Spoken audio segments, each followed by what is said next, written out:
Entonces vamos a hablar un poco sobre edificios, vamos a centrarnos en los edificios de pisos. Doy paso ahora a Carla Romea, que nos va a contar un poquito por qué edificios de pisos. Bueno, José Carlos, gracias por darme paso. Mira, básicamente cuando nosotros hablamos de edificios de pisos estamos pensando generalmente en viviendas, en edificios de oficinas, pero la verdad es que ya desde la época romana, aquí en la muestra que tenemos del edificio de Ínsula en Ostia, cerca de Roma, ya es una tradición que los romanos ya habían empezado a construir en elevación debido precisamente a la acumulación de personas en las ciudades. Este tipo de tipología estructural ya requería una distribución y una manera de construir muy concreta, que era precisamente desarrollar los edificios en altura, esto que hoy hablaríamos de propiedad horizontal o propiedad vertical. Este modelo ha pervivido hasta nuestros años, pero en donde realmente se dio un salto importantísimo fue en los Estados Unidos, ya que a final del siglo XIX, principio del siglo XX, empezaron a utilizar un nuevo material que era la era del acero, que les permitió crecer en altura lo que serían ya los primeros rascacielos. Pensemos que para que estos edificios funcionen, uno de los elementos básicos es la comunicación vertical, y hasta que no se pudo patentar el ascensor, no tenía mucho sentido elevar más de 10 plantas, que sería un poco el máximo que se había conseguido en esta época.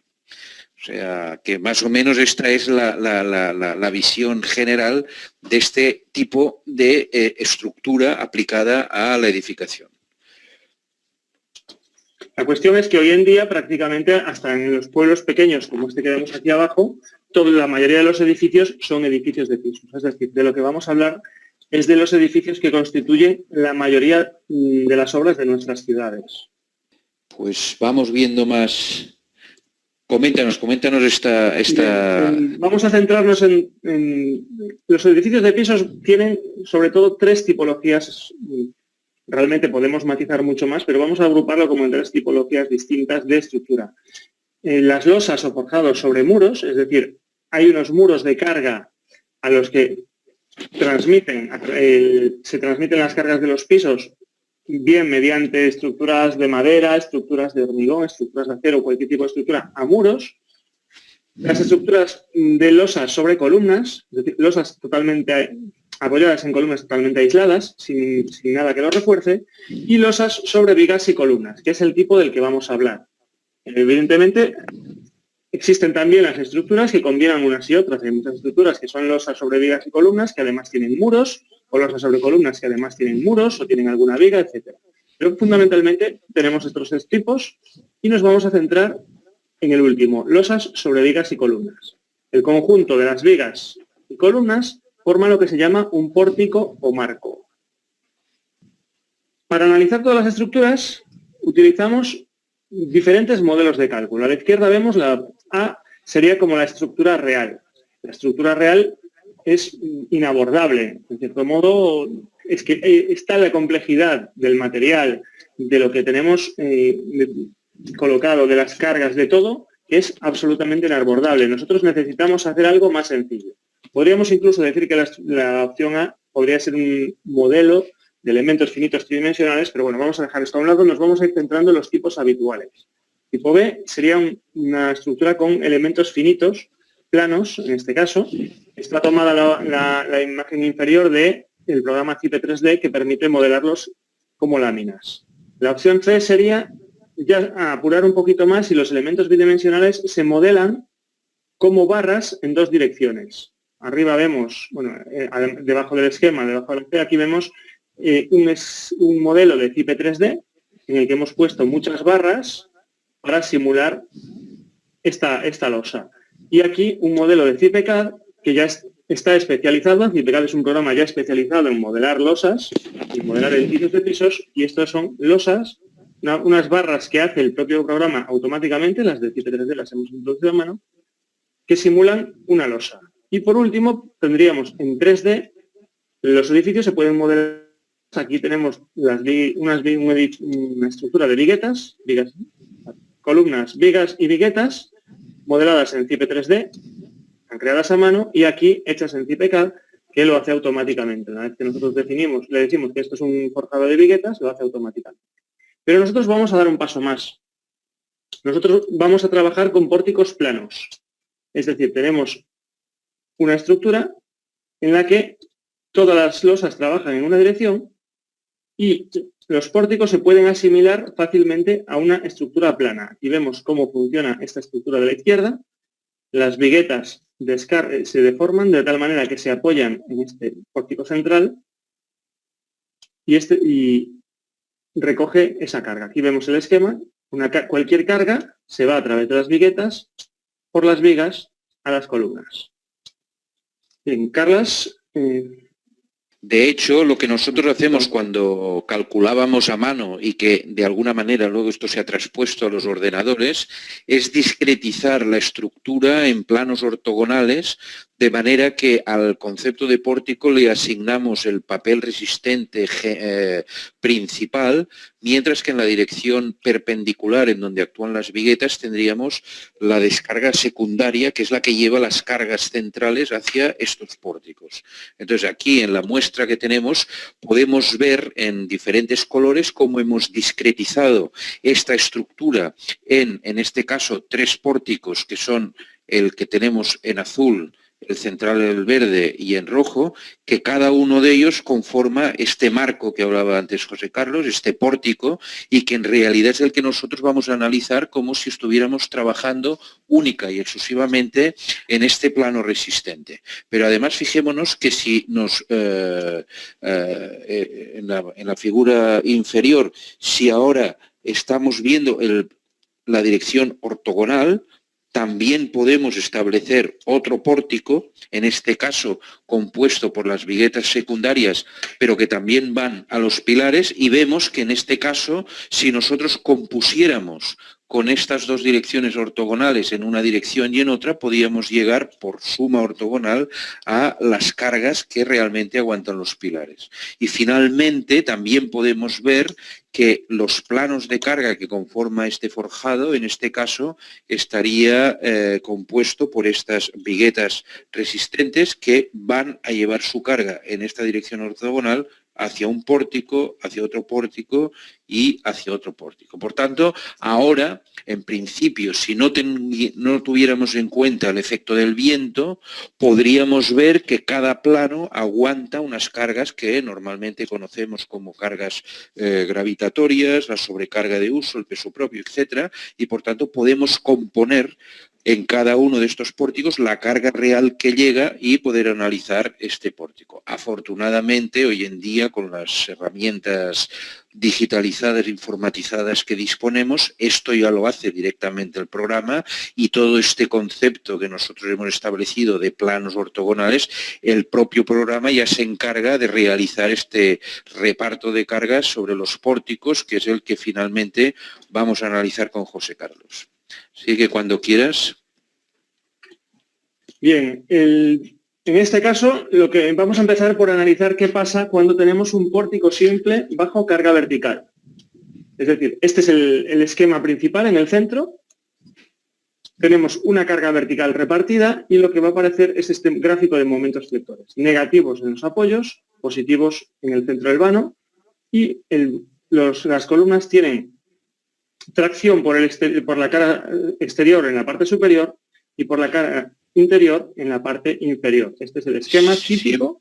Suponiendo de que es un pórtico rígido en los nudos y en los empotramiento, en la cimentación y en la cabeza de los pilares. Efectivamente. Entonces, aquí abajo vemos qué ocurre si no se cumplen las condiciones que nos dice el profesor Carlos Romea. Aquí tenemos articulación en extremos de vigas. Obviamente, tenemos una viga como si fuese apoyada y los pilares o columnas se quedan sin momento flector.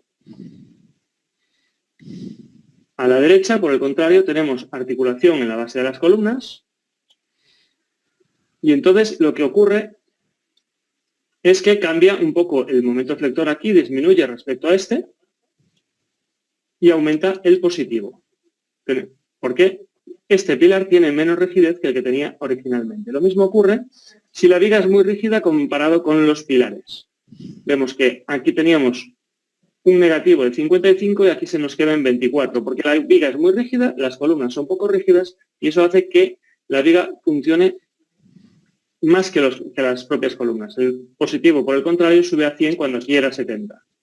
Y al revés, si las columnas son muy rígidas, se llevan mucho momento y la viga pasa a funcionar casi como si estuviera bien potrada, sin llegar a eso. Vemos que el negativo incluso supera claramente el positivo. Bueno, aquí ya lo superaba. No, aquí no lo superaba, aquí teníamos 55,69 y aquí estamos en 77,47. Sí, un comentario que siempre es interesante cuando se hace este tipo de análisis que ahora empezamos, si nos fijamos en la figura inferior, es decir, la que es perfectamente articulada y articulada, esta ley de momentos flectores, vemos que tiene un momento máximo que es 125. Si cogiéramos cualquiera de los otros pórticos, la suma del negativo más el positivo siempre ha de dar el mismo valor máximo, que es el isostático. Si sumamos 70 más 56, más o menos, estamos en los 125, que es exactamente el isostático. Si sumamos los 47 más los 77, estamos en 125. Si aquí sumamos el 75 más el 50, pues estamos en 125, etc. Lo único que estamos viendo es que hay una redistribución de los momentos positivos y negativos en función de las rigideces de las barras, cosa que el programa evidentemente tiene en cuenta al hacer el reparto de todas estas leyes de momentos que estamos viendo. Pues cuando quieras. Aclaro que estas figuras están hechas con CIPE3D. CIPE3D calcula estos pórticos con un sistema de cálculo matricial considerando rigideces brutas, es decir, sin tener en cuenta ni fisuración ni el armado. La realidad es que las vigas de concreto se fisuran y están armadas, con lo cual la rigidez va cambiando. Y eso incluso nos ayuda. Según cómo armemos, al final, por suerte, la viga se va recolocando y al final, mientras tengamos cubierto estos 125 que decía el profesor Carles Romea, la viga va a funcionar. Es decir, pueden estar más a positivos, más a negativos, al final siempre hay una cierta redistribución. Pero bueno, cuanto más nos ajustemos a la situación elástica, pues más fácil será que esa redistribución no nos cause problemas por fisuración excesiva, etc. Hombre, para aquellos que se adentren por primera vez en el hormigón les puede causar un poco de sorpresa, pero que tengan en cuenta, como decía el arquitecto José Carlos Coya, el hormigón tiene la posibilidad de fisurar, es decir, que el producto del módulo de deformación por la inercia no es constante. Y este hecho de que no sea constante quiere decir que la rigidez de la viga varía y, por tanto, cede más en algunas zonas y por eso existe esta redistribución de momentos. Pero continúa ya que ya... De hecho, esto es algo que ocurre siempre hasta el punto de que normalmente en cálculo se tiene en cuenta de esa manera. Es decir, aquí tenemos unas correcciones, hemos pasado del pórtico simple al pórtico múltiple, destacamos que en este nudo todo el flector de la viga se tiene que pasar a la columna. Aquí el flector de la viga se divide en dos columnas, en la superior y en la inferior. Y lo que nos interesaba comentar aquí es esto. Esta redistribución de negativos ocurre tanto en el extremo como en el central y se tiene normalmente en cuenta. ¿Cómo? Pues reduciendo la rigidez de este nudo. Aquí lo hemos hecho manualmente el CIPE3D. Esto es una captura de CIPE-CAD que lo hace automáticamente en los pilares que acaban en cumbrera. Y en los nudos centrales lo hace también automáticamente según nosotros le demos el parámetro de redistribución. Es decir, que en el pórtico que vemos nosotros en la izquierda sería el cálculo elástico teórico y en el que tenemos a la derecha, como dice el título, es la redistribución que ocurre en la ley de momentos por efecto de la fisuración y la pérdida de rigidez de las propias barras, en este caso pilares y vigas. Y otro matiz que hemos tenido en cuenta aquí también es el nudo extenso, es decir, aquí el nudo tiene un tamaño, porque esta columna tiene un tamaño, y aquí dentro, lo que pasa aquí dentro, ya en la viga, pues nos importa bastante menos. Entonces, CIPE3D trunca las gráficas de momentos justo donde contacta con la columna. CIPE-CAD lo que hace es un redondeo parabólico que refleja en cierto modo la reacción de la propia columna. Que esto también puede explicarse si tenemos en cuenta que cuando tenemos una viga de un cierto canto, pongamos 50 centímetros, en el momento que llegamos al pórtico y está en el pilar, es como si de golpe la inercia de la viga aumentara casi infinitamente, porque sería toda la rigidez del pilar que puede absorber este momento y por tanto puede suavizar esta punta de momento, ¿eh? Bien, entonces, ¿qué ocurre cuando tenemos un pórtico ya mucho más grande? Recordemos, estamos calculando por ordenador. Mientras calculamos por ordenador, estos pórticos en CIPE 3D nos llevan segundos. El cálculo lleva segundos. Y en CIPECAD algo parecido, lo que pasa es que normalmente el CIPECAD no lo utilizamos para hacer estos esquemas tan sencillos en 2D. Cuando calculamos a mano, pues la cosa cambia. En tiempos esto se calculaba totalmente a mano. Hemos recogido incluso estas fotografías de una máquina de cálculo de principios del siglo pasado. Eran máquinas que se manipulaban analógicamente, sus mecanismos eran totalmente mecánicos, no existía la electrónica, luego vinieron evidentemente las calculadoras electrónicas y ahora pues lo mínimo que se sirve es un Excel para cualquier cosa. Entonces, ¿qué pasaba cuando teníamos que hacer los cálculos con métodos tan rudimentarios? Pues que había que buscarse la vida para simplificarlo. Por ejemplo, veíamos que aquí en los momentos nulos se producen aproximadamente en el centro de las columnas, con lo cual se analizaba cada dintel por separado y cosas así. Pero también hay un sistema mucho más sencillo, porque ya incluso hoy en día, o sea, un método de cross, por ejemplo, sería absolutamente inviable, demasiado laborioso para un predimensionamiento. Lo que queremos es algo mucho más rápido. ¿Qué se observa? Pues que independientemente de la rigidez de las columnas y de las vigas, aunque aquí en los extremos sí que hay unas variaciones más o menos importantes de los momentos, en la mayoría de los tramos los momentos negativos y positivos son aproximadamente iguales independientemente de la rigidez. Y esto nos lleva a unos métodos simplificados. O sea que casi podríamos decir que prescindiendo de los vanos extremos, los centros son casi repetitivos. Es igual que tenga 4 vanos como que tenga 20. Exactamente. Y los extremos, si no hacemos la exageración que hemos hecho para obtener estas figuras, en cierto modo también, y veremos que algunos métodos incluso los reflejan. Entonces empezamos, vamos a hablar de dos métodos, el método de la ACI 318 americano y el método de la antigua EH91 española, que aunque esté derogada, a estos efectos pues es perfectamente aceptable como método de predimensionamiento. Bueno, hay que tener presente que la EH91 y el ACI 318 en las primeras ediciones coexistían todavía con cálculos manuales y con los primeros cálculos con ordenador personal, con un PC, que es cuando empezaron a popularizarse y que todos los despachos medianos y pequeños ya podían acceder a ellos. Bien, el método consiste en tomar por un lado, el producto de la carga mayorada por unidad de longitud, es decir, X kilonewtons por metro lineal, por el cuadrado de la luz, el QL cuadrado de toda la vida en España. Aquí es W sobre U, L cuadrado N. Bien. ¿Qué es la luz libre? Esto es muy importante, resaltamos lo del libre porque en América se utiliza, en la norma americana se utiliza la luz libre. Mientras que en Europa siempre se trabaja a ejes. Pero el otro día, comentando con el profesor Coya, decíamos, hombre, a ver, también es normal que esto sea así, porque en Estados Unidos, que es de donde viene básicamente el código ACI, pues cuando tienes edificios de 30, 40 o 50 plantas, los pilares crecen muy deprisa. Y que tengas un pilar de una sección de 1 metro o que tengas un pilar de una sección de 30 centímetros, cuando trabajas a ejes con pilares de 1 metro o trabajas a luz, pues la diferencia es importante, pero cuando trabajas con pilares que no llegan a medio metro, como pasa, por ejemplo, aquí en la mayoría de pilares en España o en el área mediterránea en que no se construye en altura, el error ya es menor y entonces hay que ir con mucho cuidado en este detalle.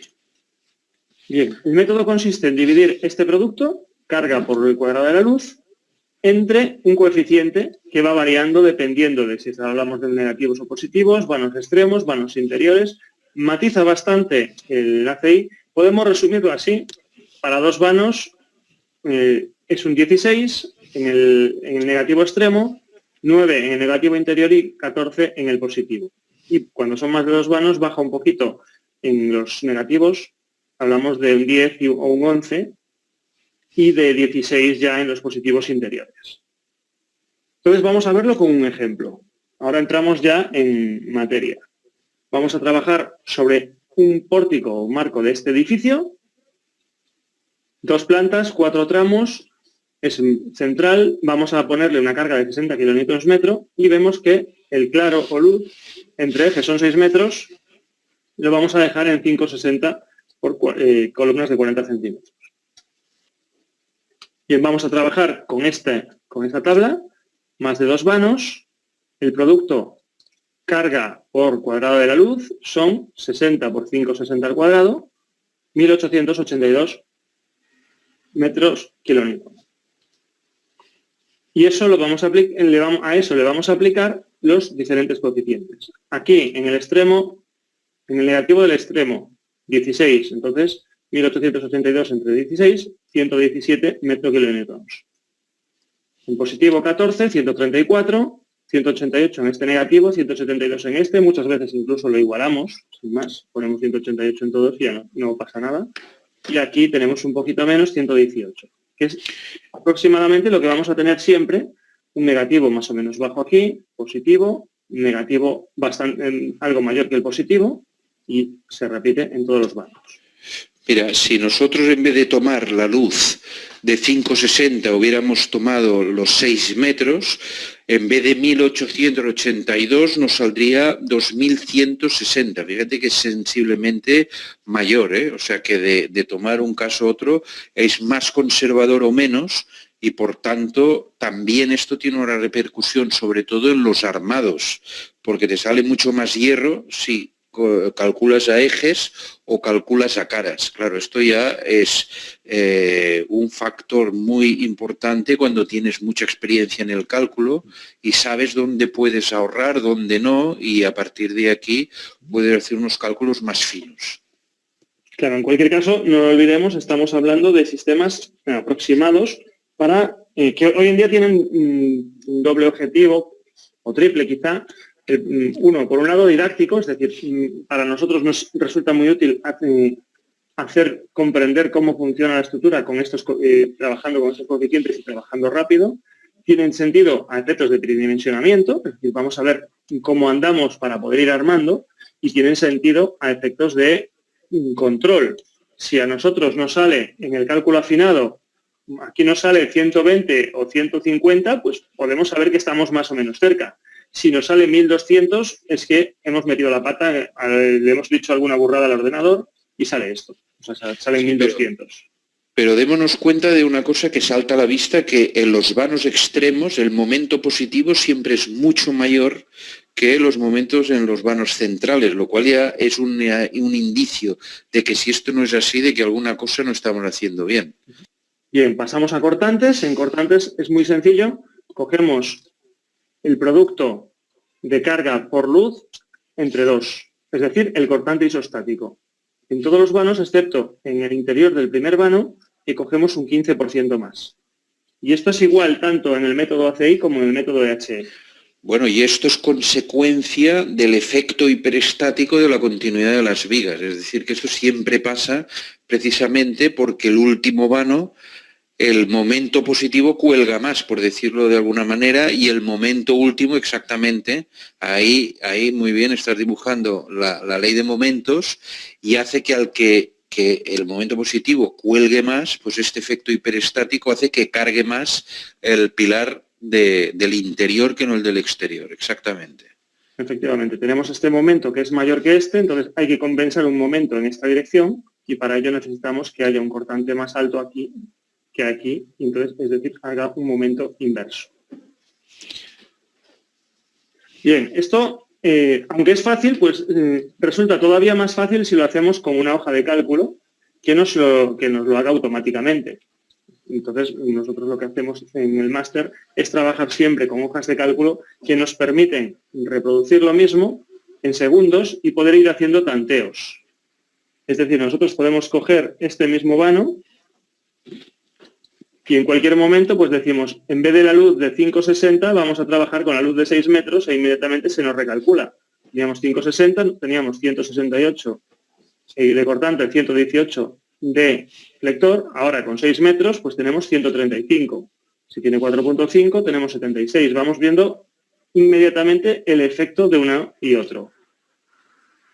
Bueno, como dice el profesor Coya, estas hojas de cálculo para hacer predimensionados son muy potentes, porque luego ya cuando hacemos el cálculo definitivo con el ordenador ya sabemos lo que nos va a salir y entonces lo que vamos a hacer es afinar y ahorrar al máximo en un cálculo mucho más ya exacto y sobre todo que sea el cálculo definitivo para que nuestro potencial cliente nos encargue las estructuras porque sabe que somos muy buenos afinando las cargas y por lo tanto los kilos de hierro. Bien, trasladamos el ejemplo a CIPE 3D y vemos que tampoco vamos muy lejos, el 132, aquí quizá va un poco más bajo, 132, 134, 211 va un poco más alto aquí. Si hubiéramos puesto el nudo, considerar espesor del nudo, aquí habría sido un poco menor y prácticamente lo habríamos clavado. Y luego lo podemos hacer también en CIPECAD. Aquí es mucho más difícil ajustarse porque en CIPECAD no trabajamos con cargas lineales, no cogemos un pórtico. Podríamos hacerlo, ¿eh? Podríamos coger solo este pórtico y ponerle una carga lineal y ver cómo sale. Pero bueno, normalmente en CIPECAD lo que hacemos es modelar el edificio en 3D. Y en vez de ponerle una carga lineal, el programa lo que hace es ya montar una matriz de rigidez completa y cualquier carga que le pueda caer aquí, pues ya por rigideces se irá distribuyendo a un lado o a otro. Entonces aquí va apareciendo en cada vigueta una carga puntual, que será, por decirlo de alguna manera, la reacción de cada vigueta. Todo eso es la carga que va a recibir este pórtico, pero ya siempre pensando en una matriz tridimensional. Porque aquí date cuenta que ahora que están haciendo este reparto, como que también es rígido en esta dirección, carga mucho más el pórtico del centro, que no es exactamente el doble que lo que cargan los extremos, que sería la mitad, sino que nuevamente, como tiene el efecto hiperestático, está cargando un 15% más de lo que le tocaría por isostaticismo. Es decir, que también en la otra dirección hace este reparto el programa, ¿eh? Efectivamente. Además, si lo hacemos por ordenador, evidentemente, pues ya vamos a tener la rigidez de las columnas, tanto en CIPECAD como en CIPE 3D, o empotramientos parciales si lo queremos. CIPECAD, por ejemplo, aquí nos coloca un 30% siempre de reducción en la última planta. Bueno, el 30% o el coeficiente que nosotros le digamos. Podemos nosotros cambiar ese coeficiente para todas las columnas o para cada una.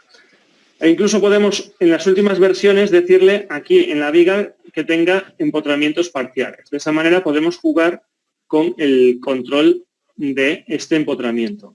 Y podemos también cambiar los coeficientes de redistribución para que aquí se manipule de una manera o de otra este negativo, que suele ser conveniente reducirlo para tener un trabajo una mayor ductilidad, armar con más ductilidad, para poder reducir ese coeficiente de este momento de negativo, tener a costa de eso un poco más de positivo y hacer un armado más racional.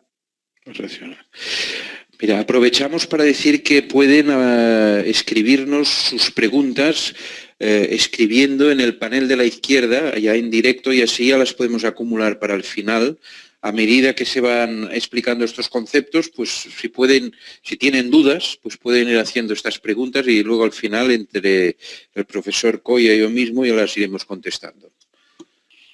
Bueno, en CIPECAD además tenemos como ventaja, también pasa ya en las últimas versiones de CIPE 3D, que se arma, el programa arma automáticamente, a partir de los esfuerzos que obtiene, ya obtiene el gráfico de momentos, aplica el decalaje, coloca los armados, nos da una gráfica de las áreas de armadura necesarias, que serían estas en rojo, por decirlo de alguna manera, la armadura que necesita, y estas en verde, que son las que tenemos colocadas. Vamos viendo cómo incluso va considerando cómo baja el área de armadura efectiva. Esta es la armadura colocada, que cubriría aquí, por ejemplo, 12 centímetros cuadrados, pero que va perdiendo efectividad por culpa de la adherencia. Cuando va perdiendo adherencia, si la barra tiene esta longitud, a partir de cierta longitud no funciona.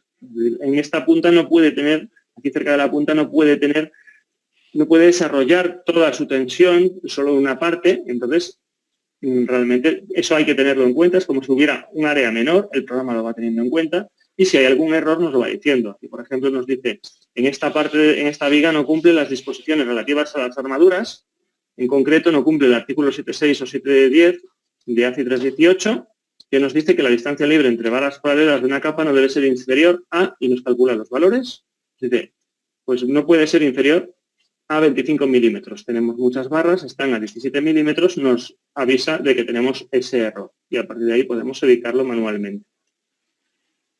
Pues muy bien.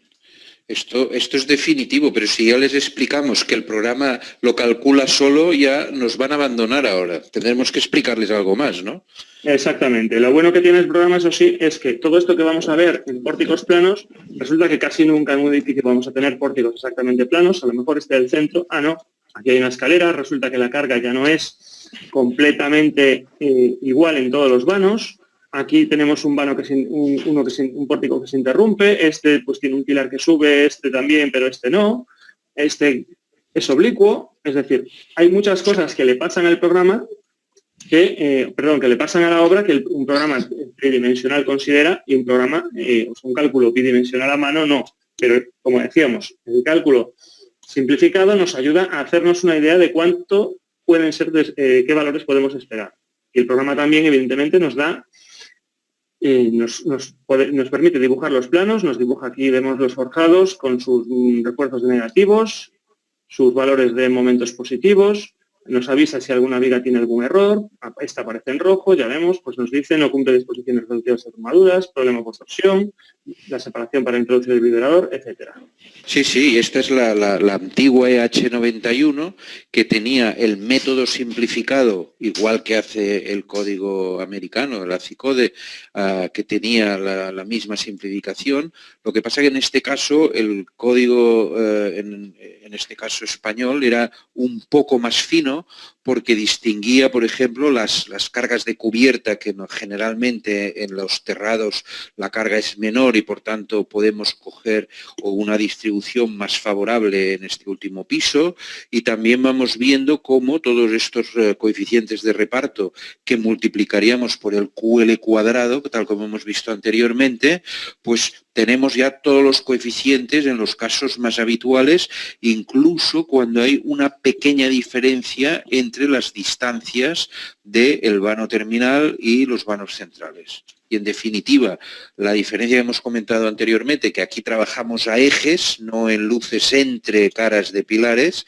y por tanto el resumen de todos estos coeficientes queda reflejado aquí a la derecha en los valores de un 30avo, un 12avo, un 9º o un 10º si en vez de 2 vanos tiene ya más vanos, incluso en el interior podemos bajar a un 11avo, etcétera, que son los coeficientes que multiplicados por QL2 nos darían las leyes de momentos. Una cosa que cuando se trabaja profesionalmente es muy habitual es que los promotores y eso que en el área inglés llaman los quantity surveyors, es decir, los que llevan la parte económica, te piden que les hagas un predimensionado rápido para ellos tantear un volumen de hierro y de hormigón que les permita calcular de una manera grosera inicialmente el coste que puede llegar a tener la estructura en función de los materiales. Entonces esto es una pregunta que te la has de contestar como si dijéramos a bocajarro, ¿no?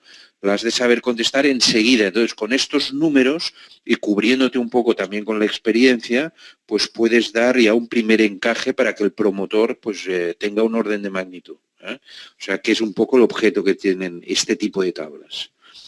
Bien, entonces, a partir de ahí podríamos haber hecho otro ejemplo de predimensionado. Realmente esto lo hemos resumido ya directamente en una tabla, en una hoja de cálculo, porque el método sería prácticamente igual al otro, simplemente cambian muy ligeramente los coeficientes. Entonces pasamos al tema de acciones horizontales. En los edificios en altura, y esto los que les interese un poco la historia reciente de las estructuras, tuvieron que resolver dos problemas muy importantes. Uno era el de las deformaciones y otro básicamente era el de la rigidez, por tanto, de esta estructura. Y a mitad de los años 50, primeros años 60, un despacho muy conocido de Chicago, el SOM, de Skill, Owen & Merrill, en sus filas tuvo un equipo de ingenieros notable, entre los cuales cabe destacar a Fazlur Rahman Khan, que es uno de los grandes ingenieros de estructuras del siglo XX, que puso a punto esta interacción entre dos conceptos, que es cuando un edificio trabaja en altura, nosotros podemos considerar que se trata como si fuera una ménsula, es decir, que deforma en exceso en la parte alta, pero fíjense que tiene un giro muy importante, y otro es el efecto del pórtico, que también se deforma, pero en cambio tiene unos desplazamientos horizontales.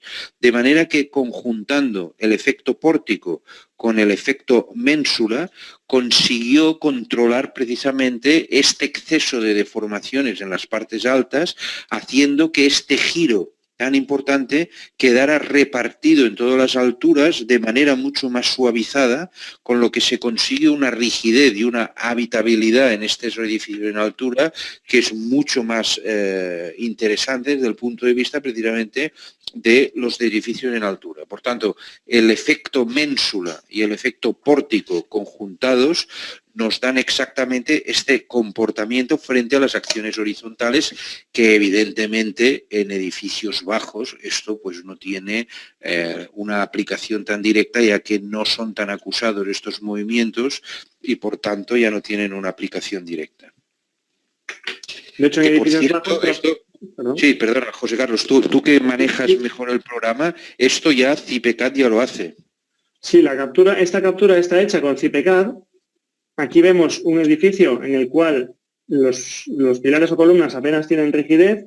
Aquí tenemos unas pantallas muy rígidas y funciona como pantalla. Vemos cómo se va claramente con este esquema.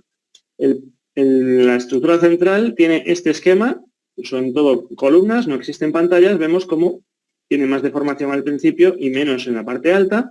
Y esto es una combinación de ambas, en la que estas columnas ya son más rígidas que las que había aquí, ya aportan una rigidez, y las vigas también para hacer un efecto de pórtico marco, y tenemos también las pantallas, con lo cual... Bueno, y el color verde aquí ya denota que tiene mucha menos tensión y mucho menos movimiento, por tanto se controla mucho mejor. Hablábamos antes de Fazlur Rahman Khan, que en principio fue el que puso a punto este tipo de edificios que hemos visto tantas veces en las malogradas Torres Gemelas o en la Torre Sears de Chicago o en cualquiera de estas, que es el concepto de tubo dentro del tubo, el tubo interior, que es el tubo ménsula rígido, y el tubo exterior, que es el que hace el efecto pórtico con el conjunto de los forjados. Muy bien, y aquí veo que ahora ya le has introducido las cargas horizontales. A ver, coméntanos un poco. Ahora volvemos a los pórticos, porque como decíamos, estábamos en edificios bajos, normalmente se trabaja con pórticos, no pantallas, y porque esta conferencia va de pórticos. Entonces, el funcionamiento típico de una estructura de pórticos es este central. Tenemos un empuje hacia la derecha, y lo que nos va a aparecer es momento y contracción en la parte izquierda en las dos columnas, y un momento que cambia de signo en la viga. Este es el esquema típico.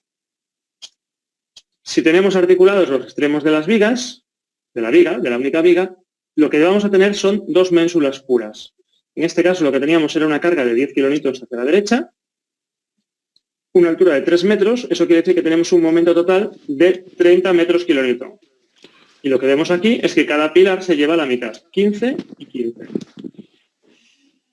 Por el contrario, si como hicimos en el mismo pórtico bajo carga vertical, ahora articulamos la base de las columnas, aquí no tenemos momento, lo que vamos a tener que compensar este momento de 10 por 3, que eran 30, lo tenemos que compensar con un par de fuerzas verticales. Entonces, aquí teníamos una luz de 5 metros, 6 kilómetros de fuerza vertical, 6 por 5, los mismos 30 que teníamos. Y, evidentemente, pues esta fuerza horizontal de los que tenemos aquí va a ser de 5 en cada columna, porque teníamos 10 de fuerza horizontal, 5, 5, por 3 metros son los 15 kilonewtons que tenemos aquí de fuerza vertical. Es decir, que nos carga más un pilar y nos descarga más el otro, ¿eh? Efectivamente. Bueno, los dos están cargados. Nos carga más un pilar y nos descarga más la viga. Exactamente. Sí, bueno, miremoslo como queramos, sí. Sí, en este caso lo que pasa normalmente es que el trabajo no es ni este ni este. Es una cosa intermedia en que tenemos un momento inferior a estos 15 en la base de las columnas, un momento inferior a estos 15 en la parte superior de las columnas, es decir, en la viga, y que va a variar dependiendo de la rigidez. Si las columnas son muy rígidas, se asemeja más a esto. Vemos aquí, tenemos un momento de 12, pero ya sí que tenemos también cierta fuerza vertical, no es como aquí que es cero, y en la viga casi no hay fuerza. Esto pasa si tenemos columnas muy rígidas y una viga poco rígida. Y si la viga es muy rígida y las columnas poco rígidas, cosa que, por cierto, no se debe hacer cuando estamos en zona sísmica, pues lo que ocurre es que se parece más a esta otra estructura. Bajan los momentos flectores en la columna y aumentan en la viga. Y fíjate lo que comentábamos anteriormente, que la suma de los dos momentos siempre ha de dar 15, porque se ha de conservar el isostático como máximo. Estos 15, 8 más 6,40 son 15, 11, casi 12 más 4, más 3 son 15, etcétera. O sea que siempre tenemos estos 15 que que es el isostático y por tanto es el máximo que puede tener. Bien, entonces lo que vamos a ver es cómo calcular cuando tenemos un pórtico de varios vanos, este es más o menos sencillo, cuando tenemos pórticos grandes, cómo se van a calcular. Y el método viene ya de muy atrás, nos vamos a remontar allá a 1915, cuando en Europa y en Latinoamérica se hacían edificios como estos en las grandes ciudades, de 4 o 5 plantas, mientras que en Chicago ya estaban haciendo edificios altos. Recordemos antes la diapositiva de finales del siglo XIX en Chicago, ya en el siglo XX se siguen haciendo edificios cada vez más altos, y no digamos en Nueva York, la ciudad de los... Y en Barcelona ya se había empezado a construir la Sagrada Familia, imagínate, y aún no se ha acabado. Bien, y entonces en esa época pues aparecen Smith y Wilson, que publican un estupendo documento donde definen lo que se llama el método del portal, que es el que vamos a ver ahora. Existen otros métodos, método del voladizo, que se había propuesto un poquito antes, y posteriormente métodos como el de Mutuo, de Ozawa, son métodos ya bastante más sofisticados y que hoy a mediados del siglo XX tenían sentido porque lo que se buscaba era afinar más. El método que vamos a ver ahora tiene sus limitaciones y cuando se quería calcular edificios un poco más complejos o incluso ya incorporando pantallas, etcétera, había que afinar más. Esos métodos que tanto sentido tuvieron, ahora lo vuelven a perder porque ya son un poco complicados de más. Y si nos vamos a complicar, inmediatamente lo que hacemos es abrir el ordenador.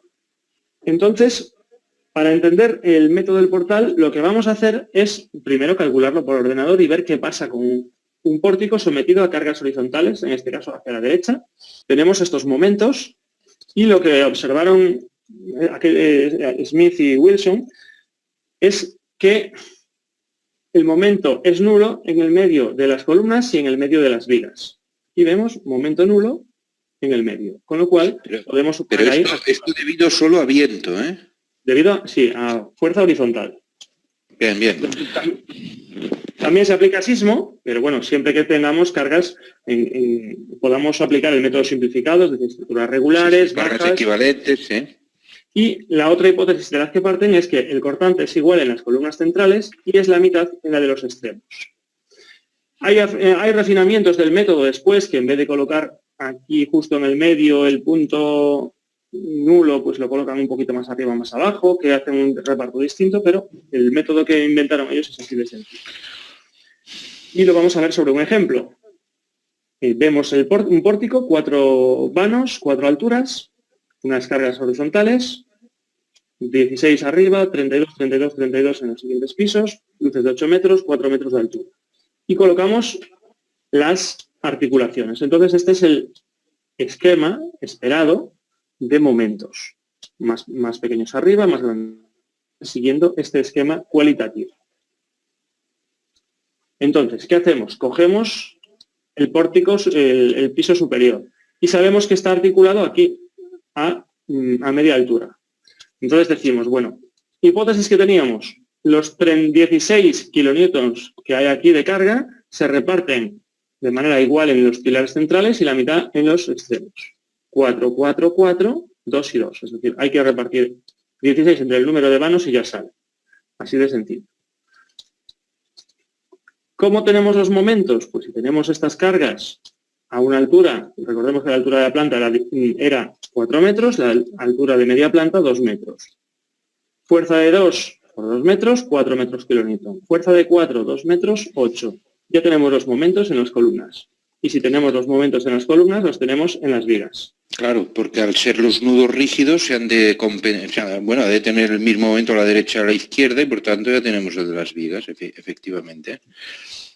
Bien, hacemos lo mismo con la pantalla central, teníamos las cargas, los mismos valores arriba, ahora tenemos que añadirle a los 16 esos 32, aquí abajo, estos cortantes tienen que sumar 16 más 32, 48, entre 4 son 12, 12, 12, 12 y la mitad 6 y 6.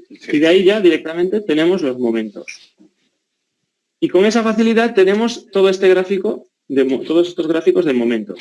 Digo facilidad porque esto hoy en día lo hacemos con una calculadora, tardamos minutos, lo podemos incluso programar en una hoja de cálculo, casi diría que lleva más tiempo, lo que pasa que queda más bonito. Y pensemos que aquella máquina de calcular que pegamos al principio de la conferencia es la máquina de calcular que utilizaron Smith y Wilson para hacer los números. Es la millonaria, que es una máquina pues, de principios del siglo XX. Imaginaos con eso, este cálculo pues ya no tenía tanta gracia, sobre todo si en vez de haber hecho estos números tan sencillos puestos adrede, 16, 32, que todo sale muy fácil, pues hubiéramos tenido todos los valores bastante más complejos, ¿no? Y si lo hacemos en CIPE 3D, pues vemos que nos van a salir los mismos números, o casi los mismos. 56, 56, 54, aquí tenemos estos mismos valores. Bueno, lo que quiere decir que no estaba tan mal el modelo, ¿eh? No, efectivamente. Es cierto que está un pelín trucado. Es decir, el método no tiene en cuenta la rigidez de las columnas y las vigas. Ya hemos visto que cuando las columnas son más rígidas, resulta que tienen un mayor momento. Y eso pasa también en un pórtico. Cuando tenemos columnas más rígidas, resulta que hay mayor momento aquí y se nos va hacia arriba el punto de momento nulo. Por eso decía que hay veces que se propone el punto de momento nulo en una posición diferente, según el método. Bueno, pero como que armamos los pilares exactamente igual de arriba abajo, si tomamos el momento máximo y el axil máximo, pues ya lo tendremos solucionado. Exactamente. Luego también tenemos que tener en cuenta lo que pasa en las vigas, que cambia un poquito. Fijémonos que aquí han bajado los momentos en vigas. Parece que no tienen tanta importancia porque efectivamente estos momentos, comparado en un edificio bajo sobre todo, comparado con los momentos de cargas verticales son pequeños, en un edificio alto puede cambiar la historia, pero precisamente cuando Smith y Wilson proponen este método lo hacen porque están, como veíamos en la fotografía, pensando en edificios muy altos, estaban realmente pensando en edificios de acero, aunque tuvieran nudos rígidos, y todo viene porque aunque eran muy altos, todavía no eran los rascacielos de los años 50, estamos hablando de principios del siglo, estaba lejos todavía el Empire, y podemos hablar, pero estábamos hablando ya de 20 o 30 plantas. Entonces lo que querían era quitarse de encima las triangulaciones. O sea, ellos sabían ya que con triangulaciones solucionaban el problema, pero lo que estaban buscando era qué pasa si hacemos nudos rígidos y nos quitamos de encima las triangulaciones. Y entonces para Smith era muy importante ver qué pasaba en los nudos. He puesto el enlace al artículo original porque tiene, más que la gracia del propio artículo original, que bueno, el enlace no, la captura que puse del artículo original, es porque finalmente estos artículos van seguidos de una interesantísima discusión en la que otros ingenieros les hacen preguntas. Ellos expusieron esto a los miembros de la ASCE y otros participantes les hacen preguntas. Perdón, del ASCE no, ahora no recuerdo. No es la misma revista, es el Western Society of Engineers. no la hace. Bueno, vuelvo aquí. Y aquí está lo que nos comentaba antes Carlas, que además del viento longitudinal tenemos el transversal.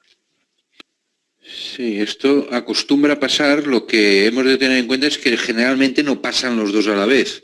Si se combinan al bies, entonces sí que tendremos problemas, pero si es de una cara o de otra... Sí.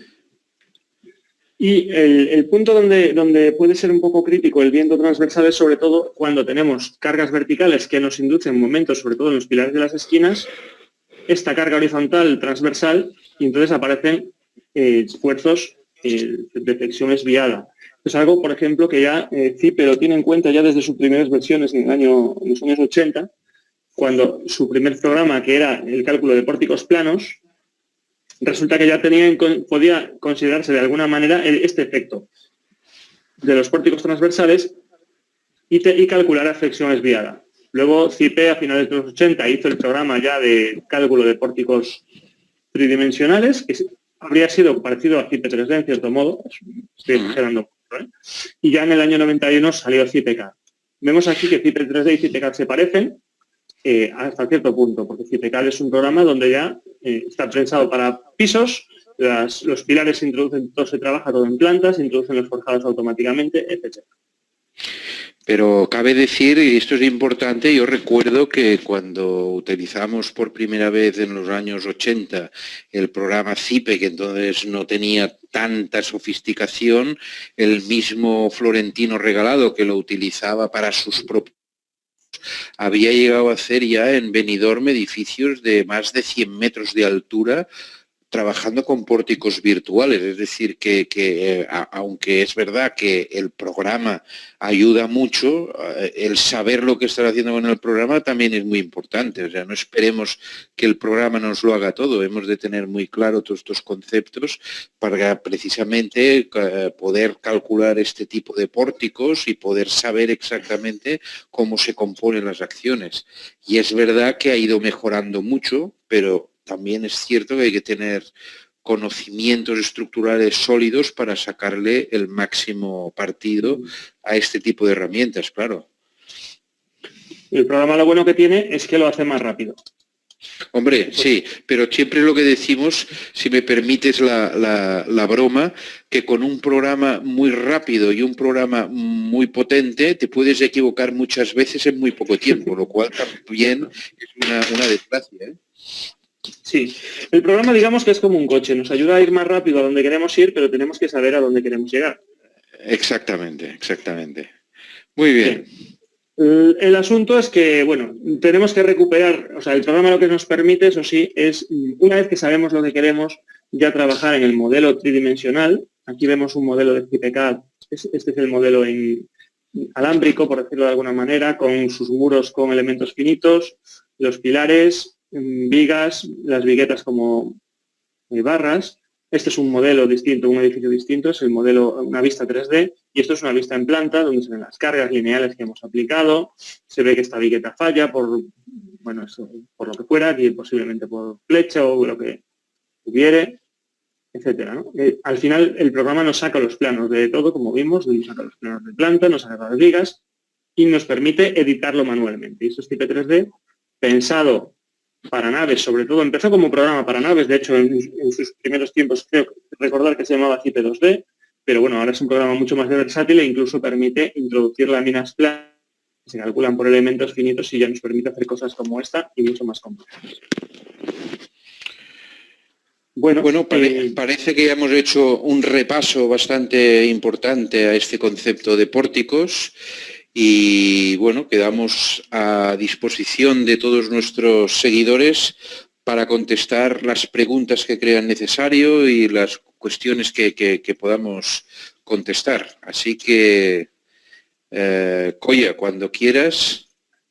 Bien, vamos nos a preguntan, la primera es de programa, ¿cómo calcula el CIPE vigas curvas? Realmente no calcula vigas curvas, lo que hace es como tramos rectos. Vamos a introducir una viga. Bueno, hace una poligonal para entendernos. Exactamente. Le vamos a decir aquí, perdón, que es arco pulsamos, hacemos una viga curva, pero realmente lo que tiene internamente, si nos acercamos, son tramitos rectos, pequeños tramos rectos. Pero bueno, es lo que se puede. Si descomponemos esto, vigas, editar, vemos cómo son pequeños tramos rectos que lo van componiendo. Bueno, pero son barras que están unidas y por tanto es una barra rígida. Efectivamente. Podemos ver aquí también cómo estos son viguetas, estamos trabajando en planta. Esto es la vista de 3D de un edificio que calculamos antes para fuerzas horizontales. Estamos en la primera planta. Hemos introducido esta vigueta, vemos lo fácil que es introducir una losa o paño. Cogemos un forjado de viguetas, lo introducimos, por ejemplo, en esta dirección, o directamente podemos copiar uno de estos, copiar, pegar, sí, y ahí tenemos el paño introducido. El otro hacía daño a la vista, ahora está más claro, porque así le pondremos los negativos por encima y quedará mejor.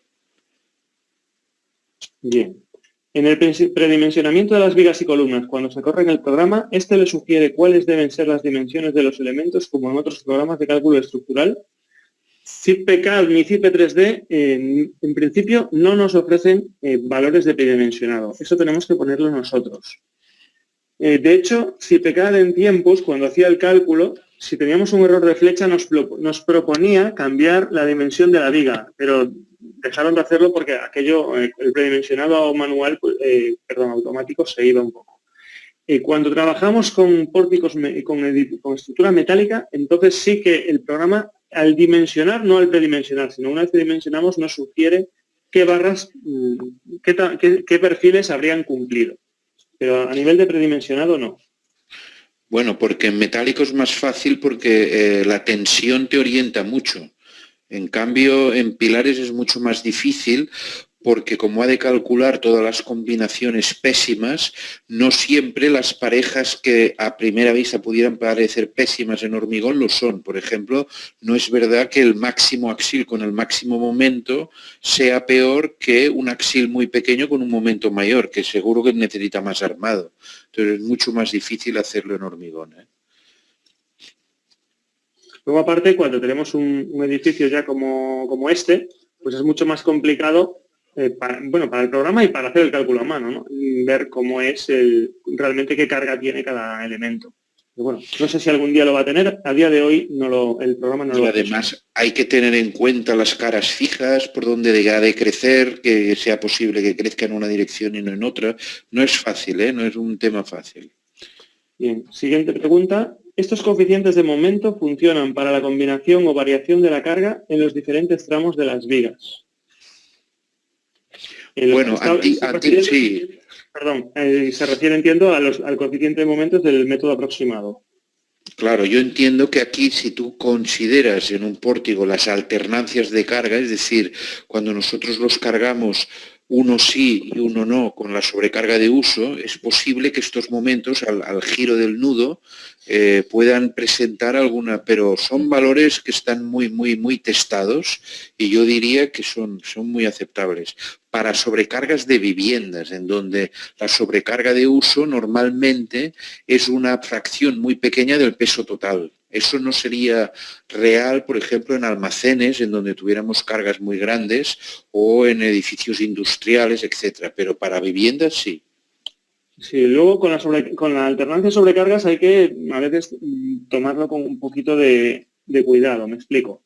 En España, el Código Técnico, por ejemplo, ya asumió que lo de hacer sobre alternancias era prácticamente inviable y lo que hacen es decir, salvo casos muy claros en los que necesitemos una alternancia, por ejemplo, en el voladizo que dibujé antes, habría sido una buena ocasión para hacerlo, para situaciones normales se considera que las sobrecargas del código son suficientes y recogen la alternancia. ¿Qué ocurre con las alternancias? Iba a decir, pues que normalmente las combinaciones que hay en pórticos para las alternancias son enormes, porque nosotros normalmente decimos, bueno, ahora vamos a cargar este vano y este vano, y luego estos otros dos. Pero claro, lo que ocurre es que aquí tenemos muchísimos tramos y a lo mejor resulta que este vano está cargado, pero solo, y ahora decimos, pues vamos a cargar este, pero no este. Pero aquí tenemos media carga. Y así podemos entrar en una cantidad de combinaciones infinita. Entonces, al final, parece que estamos cubriéndonos con vanos alternos, pero tampoco es siempre cierto eso. Y más si además añadimos el viento, en donde hay más descuelgue de momentos, que aún todavía es mucho más complicado. Realmente las combinaciones son muchas. Lo que yo sí creo, pero ya por prudencia estructural de años de trabajo, cuando tienes edificios industriales sobre todo, si giras la figura, pon la planta, por favor, gira la figura esta y pon la planta. Ahí. Lo que es conveniente hacer es lo que en el argot llamamos el tablero maldito, que es, por ejemplo, cargar este, y, por ejemplo, cargar este y hacer un análisis de cómo giran estos pilares. Si la sobrecarga es muy importante, entonces sí que al menos tienes una tendencia de cómo giran en la cabeza estos pilares y puedes ver si esto a veces, por ejemplo, articulando la cabeza del pilar arriba de todo, puedes conseguir controlar todas estas disfunciones en los momentos. Pero sí, ya son métodos muy para afinar mucho la estructura, sí. En cualquier caso, en el programa podemos introducir cargas superficiales solo en hipótesis diferentes. Es decir, podemos decirle cargas superficiales en paño y aquí hemos introducido solo peso propio, cargas muertas y carga viva, pero podemos introducir varias hipótesis de carga viva. Podemos introducir otra, por ejemplo, vamos a hacer... incluso retocar los coeficientes de seguridad, ¿eh? Efectivamente. Vamos a cambiar, ponemos otra hipótesis y entonces aquí añadimos una carga viva 2 en este paño, en estos paños. Y añadimos una carga viva 1 en este otro. Entonces, se van alternando podemos hacer que se alternen si nosotros lo deseamos así. Por supuesto, tardará más en calcular.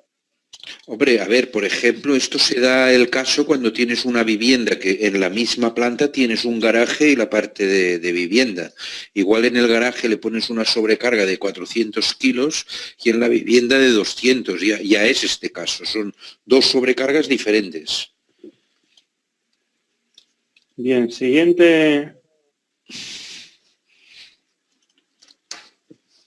caso, pregunta, ¿cómo se estima la longitud de empotramiento de edificios altos trabajando como ménsula? No acabo de entender a qué se refiere con la longitud de empotramiento, si se refiere a cuánto tenemos que profundizar en el terreno o a qué. En cualquier caso, lo que sabemos es cuando tenemos un edificio alto trabajando como ménsula, vamos a tener aquí, suponiendo cargas horizontales, que son las que nos dan problemas y hacen trabajar como ménsula, vamos a tener esto. Y entonces lo que vamos a necesitar la mayoría de las veces, si realmente tenemos problemas, y estamos hablando de empotramiento, supongo que se refiere a cuando aquí tenemos unas tracciones tales que el peso propio, tenemos aquí unas cargas de peso propio, por supuesto, pero que la carga de peso propio es inferior a la tracción que se puede producir debido al viento, y por tanto necesitamos empotrarnos aquí. Y esto ya es un cálculo específico de cimentaciones, de arrancamiento de pozos o zapatas, en su caso zapatas enterradas, o sobre todo ya de arrancamiento de pilotes. No sé si he entendido la pregunta.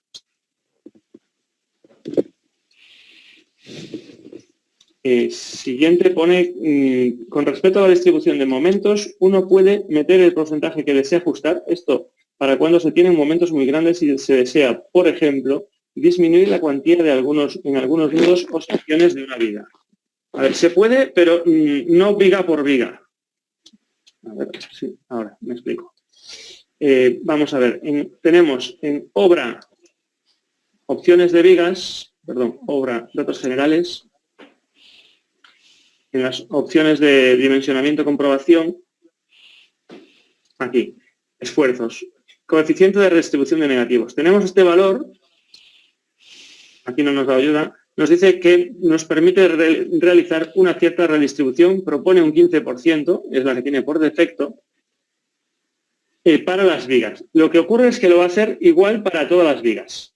y luego nos permite incluso controlar la profundidad de la fibra neutra para garantizar la ductilidad necesaria para la redistribución. Claro, esto que acabas de decir es muy importante porque la norma española y el Eurocódigo 2, bueno, el ACICODE también lo hace, te limita la profundidad de la línea neutra, la relación XD, es decir, la profundidad de la línea neutra respecto al canto, a un máximo de 0,45. Quiere decir que si rebasas este valor, por mucha redistribución que tú pongas, no se va a producir porque no tiene la ductilidad suficiente. Y esto hay que tener mucho conocimiento de cómo funciona, ya no el programa, sino el propio hormigón para poder mantener este criterio, que es lo que estás explicando. Bien, además de este método, de esta posibilidad, podemos controlar en el programa algunos parámetros relacionados con la rigidez de algunos nudos. Entonces, podemos controlar la rigidez de los extremos de vigas y podemos controlar la rigidez de los pilares. Vamos a ver, estaba recalculando para enseñar lo que estaba explicando Carlas. Bien, ahora está recalculado ya. Iba a decir, tenemos aquí empotramiento, perdón, en caras de vigas no, es una opción nueva, empotramiento en extremo de viga. Esta opción nos permite decir si el extremo de una viga es empotrado, que es lo que aparece por defecto en todas las de hormigón, si es articulado o podemos decirle un empotramiento parcial, por ejemplo, de un 30%. Entonces nosotros podemos que poner es lo más real de todo, ¿eh? Que sea un 30%. Si tenemos una viga de canto, a veces podemos tener un empotramiento bastante bueno, pero si en vez de una viga, de esta viga que tenemos, tuviéramos, vemos 30 por 50, pues la tuviéramos al revés, de un ancho de 70 por 30 centímetros de canto, por ejemplo, o bueno, plana. Esto, si le decimos aquí plana, lo que hace es coger el ancho que nosotros le digamos, 80, y el canto del forjado. Bien, si nosotros le decimos que la viga es así, pues aquí ya la transmisión se complica, la transmisión de momentos. Y todavía no es muy ancha, es que nosotros podemos ir ancheando hasta lo que queramos. Bueno, si nos pasamos, tampoco, esto ya va a ser más una losa que una viga, pero bueno, para entendernos, aquí tenemos que el esfuerzo, el negativo de esta viga es se va a transmitir mal a esta columna. Entonces podemos decirle, bueno, pues lo que vamos a hacer es bajar la rigidez. Y luego tenemos en las columnas el control de la rigidez. Vamos aquí, editar.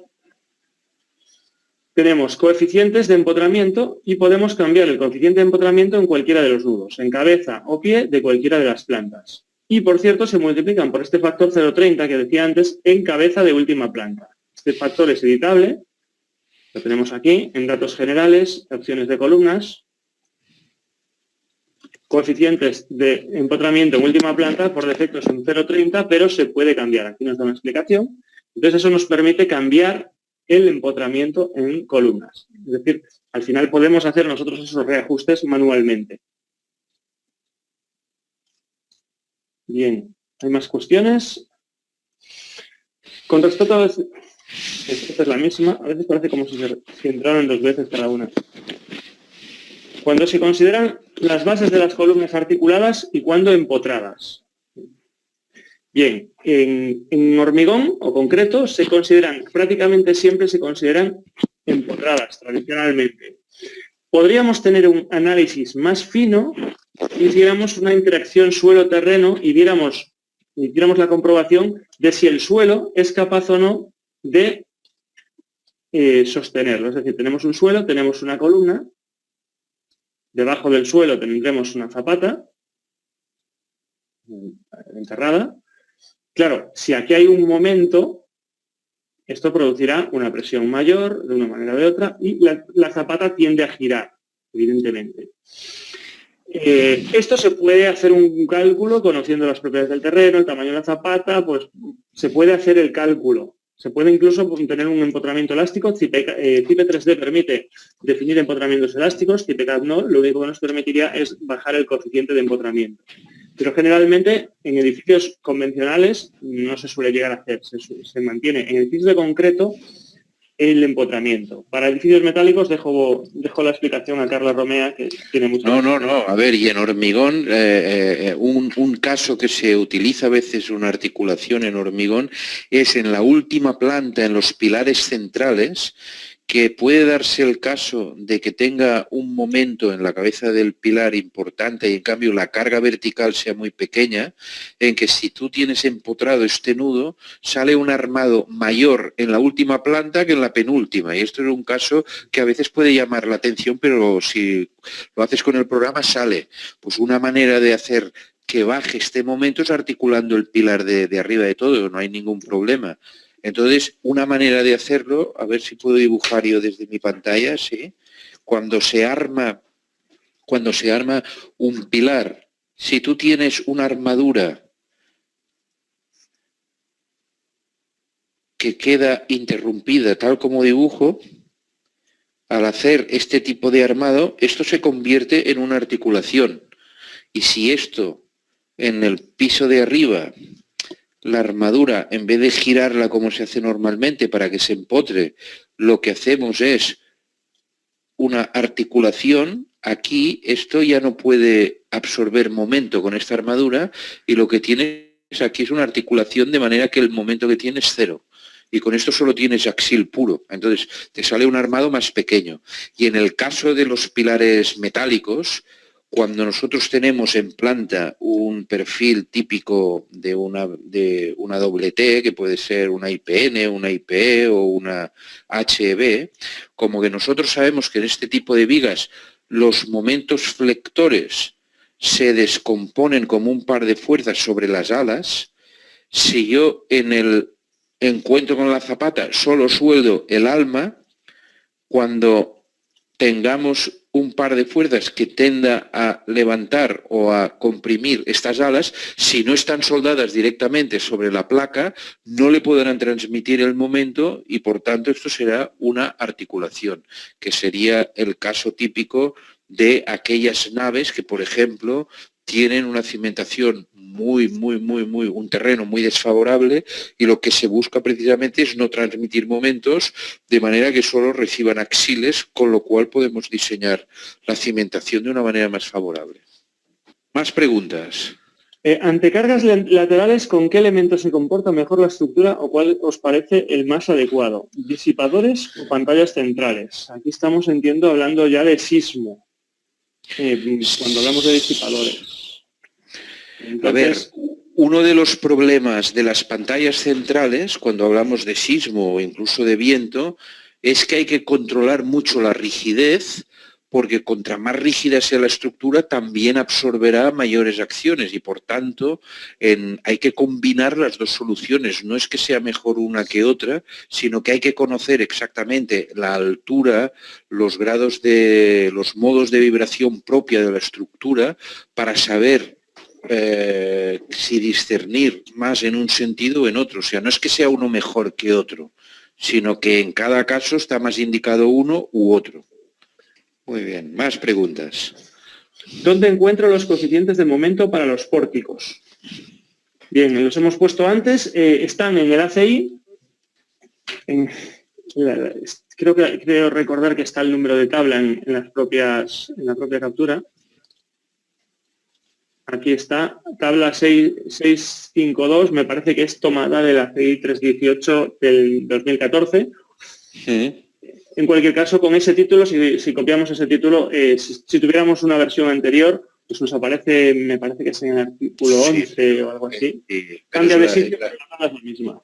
Es la misma. Las de EH91, pues hay que irse a internet, buscar teclear EH91.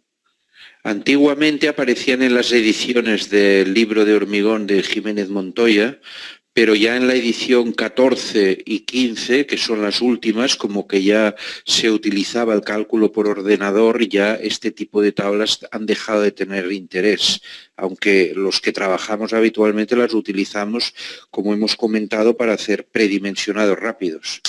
Efectivamente, tiene interés didáctico y de comprensión, pero no tiene ya el interés de estar en una norma. De hecho, la EH91 está derogada desde el año 98. Sí. A efectos de normativa, pero claro, 4 más 4 siguen siendo 8, aunque no lo diga la normativa. Evidente. Eso está en el artículo 52.2 de la EH91. Bien, más preguntas tenemos. el programa me da los planos. El programa da unos planos que, aunque requieren ciertos retoques, sí, da unos planos bastante avanzados. Aquí vemos, por ejemplo, cómo ha salido ya calculado los planos de planta. De los armados, Aquí vemos negativos, diréis, bueno, aparecen todos los negativos y todos los positivos casi iguales. Por supuesto, tenemos aquí un trabajo de igualación. Aquí cuando cambié esa viga me cambié el cálculo. Esto es importante, esto es como cuando filman una película, que hay en la fase de postproducción. Es decir, lo que saca el ordenador está muy avanzado, pero siempre necesitas un trabajo después de delineación para pulir los planos, para igualar los armados, para poder hacer que sean más digeribles. Pero generalmente vamos a decir que en un 80% los planos salen dibujados. Sí, ahora iba a mostrar cómo se hace la igualación. Vamos a ver, aquí tenemos... Si me permites, mientras un comentario, aquí tenemos compañeros nuestros que son ingenieros llegados de Venezuela, que estaban acostumbrados a trabajar con los programas habituales, el SAP, el ETABS, etcétera, y la primera vez que calcularon con CIPE, dieron a una tecla y vieron que todo lo que habían calculado les dibujaba los planos. Le dijeron, hombre, este programa, dice, aunque no esté tan bien como los otros, que lo está, dice, además me hace todo el dibujo que los otros no me lo hacen. Por tanto, esto es un punto a favor de este método. Sí, bueno, todo hay que decirlo, a nivel de análisis, a ciertos niveles de análisis de esfuerzos, tampoco entra tanto como otros programas. Eso también es completamente cierto. Pero para lo que estamos explicando aquí, vamos, esto es perfecto. Exactamente. Aquí tenemos igualación de positivos, le decimos, en todos los grupos o en el grupo actual. Vamos a acelerarlo con que sea el grupo actual. Aquí tenemos, nos deja ya el momento. Y lo mismo en negativos, le podemos decir igualar cuantías según el porcentaje de diferencia que queramos, igualar a máximo o a media, longitudes a máximo o a media, en todos los grupos o en el grupo actual. Y también nos hace la igualación. Aquí, por ejemplo, tenemos este conflicto. No queremos que esto nos moleste, perdón, a ver si... Además da los cortantes, da los momentos positivos, da el armado de negativo, también arma la viga, etcétera. Sí. No me sale. Mover, bueno, esto se puede mover, pero bueno, a veces incluso en K. Pero como vemos ya tenemos el plano muy avanzado y tenemos los planos de vigas. Es decir, esta viga pues, podemos tener el armado, aquí activamos o desactivamos los negativos, perdón, los momentos, que podemos aplicar sin decalaje o con el decalaje de momentos. Acotar o no acotar puntos de momento nulo. Aquí nos dice en qué puntos está el momento nulo. Bueno, esto puede ser también muy útil para redactar la memoria de cálculo, porque después puedes justificar, si te lo piden, los momentos máximos que pueden aguantar, etcétera. Bien, y nos dice, nos permite también editar las vigas. Nosotros vamos aquí y donde tenemos 2 de numeral 4, es decir, 4 octavos de pulgada, media pulgada, o 2 de 8, que es la barra de 4 de 8, que es la barra de 1 pulgada, pues nosotros vamos a decir que queremos 5 de 8, borramos estos 2 de 4, aquí vemos si nos cumple o no, pues hombre, a lo mejor resulta que con los 4 del 8 nos cumplía. Lo comprobamos, si nos cumple. Podemos alargarlo un poco. En vez de 3,86 vamos a decirle que tiene 4 metros y lo vamos a igualar a los dos lados, 2 metros por aquí. Entonces nos dice, uy, aquí, bueno, esto podemos ser muy pejigueros o no. Lo podemos coger y decirle, pues va a tener 5 metros y 2,50, ya está.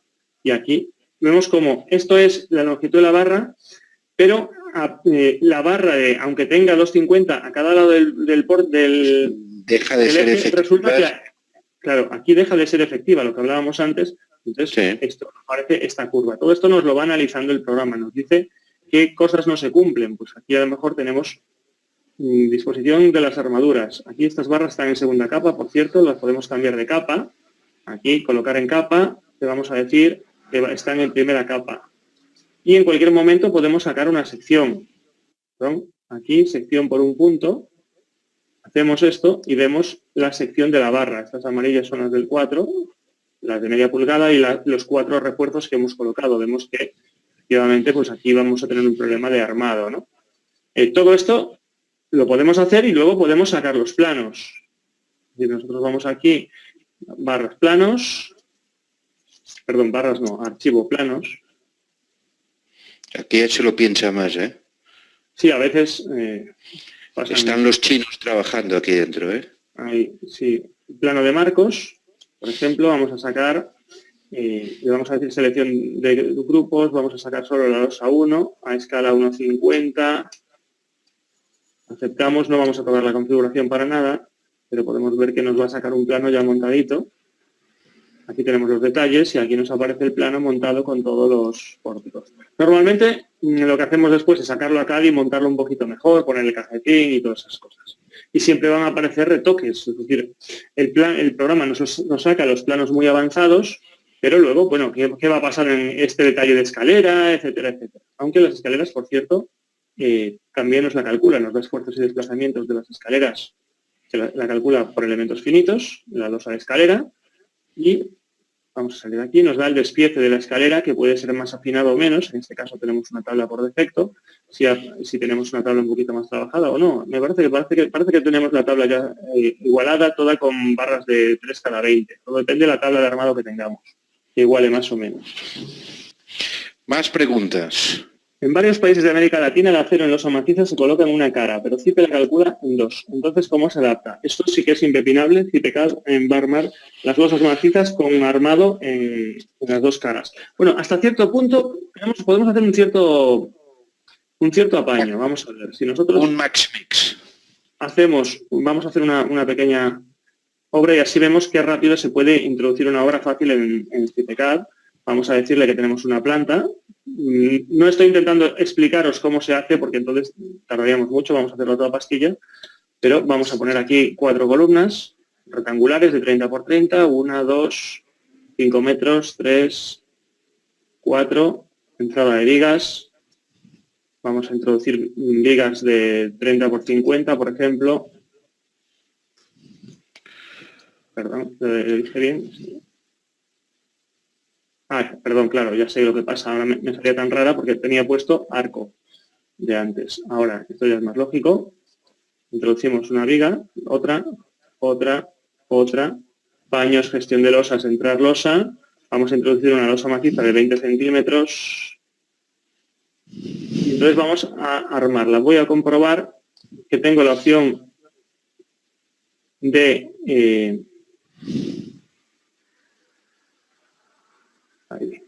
aquí. Detallar la armadura de base en losas, correcto. Aceptamos. A ver si sale la primera. Calcular obras sin dimensionar cimentación.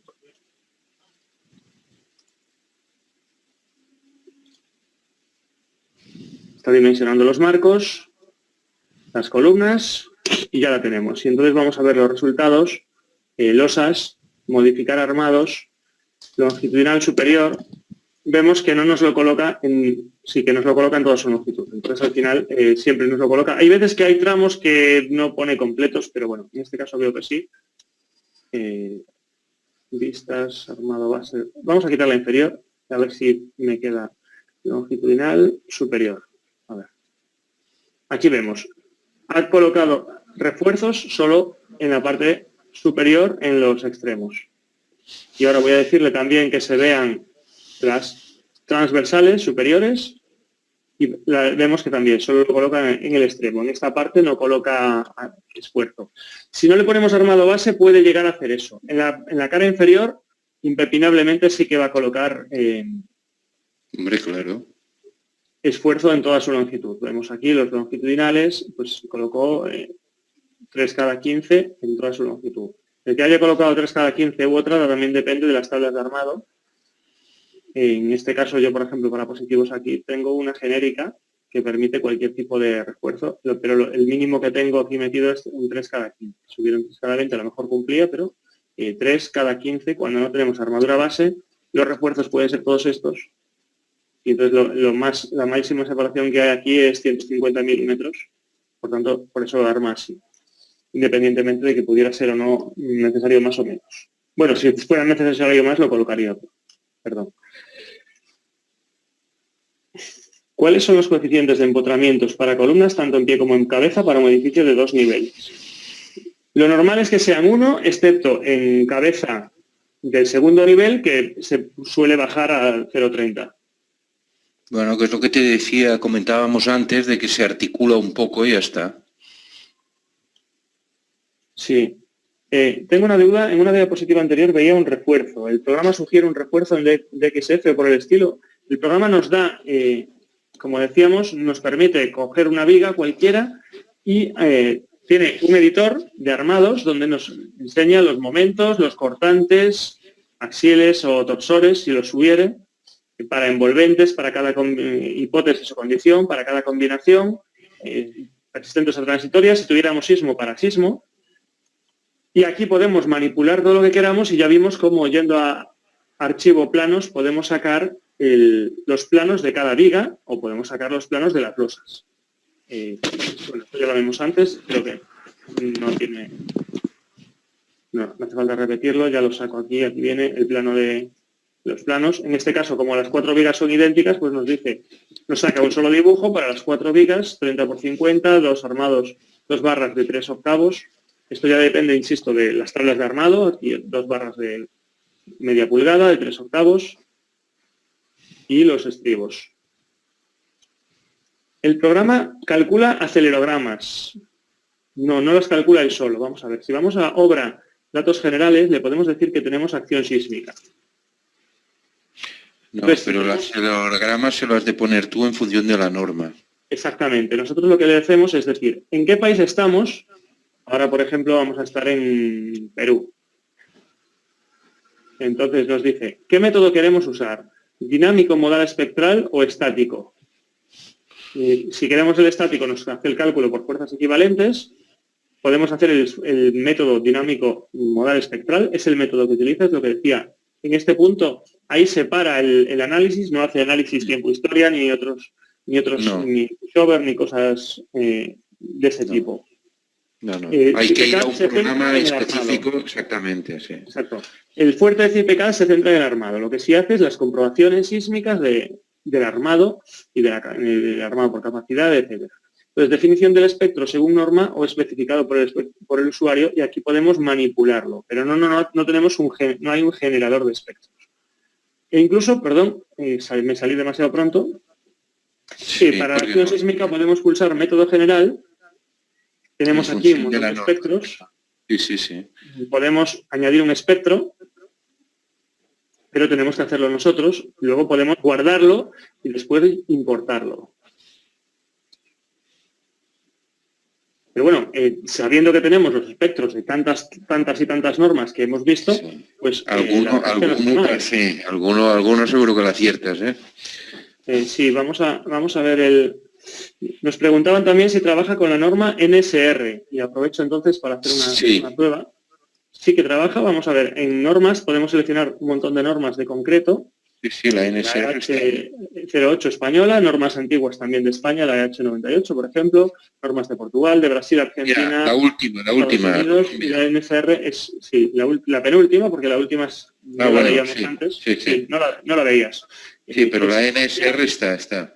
Perú, Bolivia, la CBH 87, norma de la India, eurocódigos para diferentes países, aplicando los códigos nacionales, EH91 antigua, etcétera. Entonces ponemos Colombia, aquí tenemos acero, normas para acero, bueno, vamos a no tocarles a las normas de acero, vamos a movernos un poquito rápido.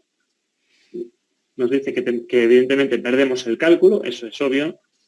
Con acción sísmica vamos a decirle Colombia, y aquí podemos decirle método dinámico o estático. Vamos a dejar el dinámico, según norma. Bueno, no le vamos a tocar a nada directamente. Sí, le vamos a aceptar. Aquí nos dice qué criterio de armado por ductilidad queremos ponerle. Mínimo, moderado o especial. Vamos a darle un moderado, por ejemplo. Elementos constructivos. Aquí nos permitiría colocar la tabiquería, colocar las paredes de cerramiento y dejar que se fisuren o no se fisuren. No vamos a entrar aquí ahora, pero eso tiene su importancia, porque al final nosotros podemos hacer los cálculos todos los refinados que queremos. Claro. Exactamente. Pero, Vamos a calcular la obra y mientras Carlos nos explica el efecto de las tabiquerías.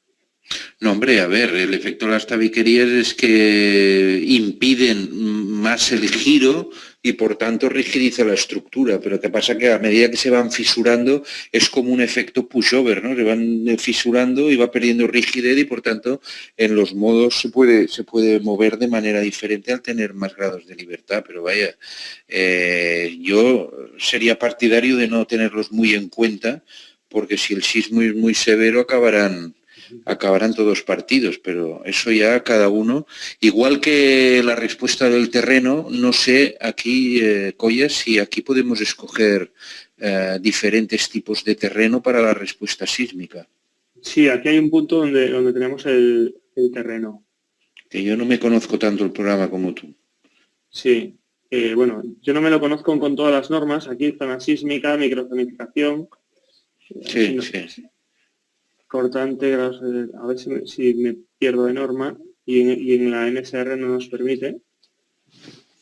Pero fíjate que ya te da Bogotá, distrito. Sí, microzonificación sísmica. Ahí sí, es verdad, sí. De los terrenos. Sí, de los terrenos, sí. Por ejemplo, si hubiéramos puesto, por ejemplo, norma España, aquí nos dice el tipo de suelo, tipo 1, 2, 3, 4. Claro. O especial, pero fíjate que te sale el espectro del otro código, sí. Y así cada uno, sí.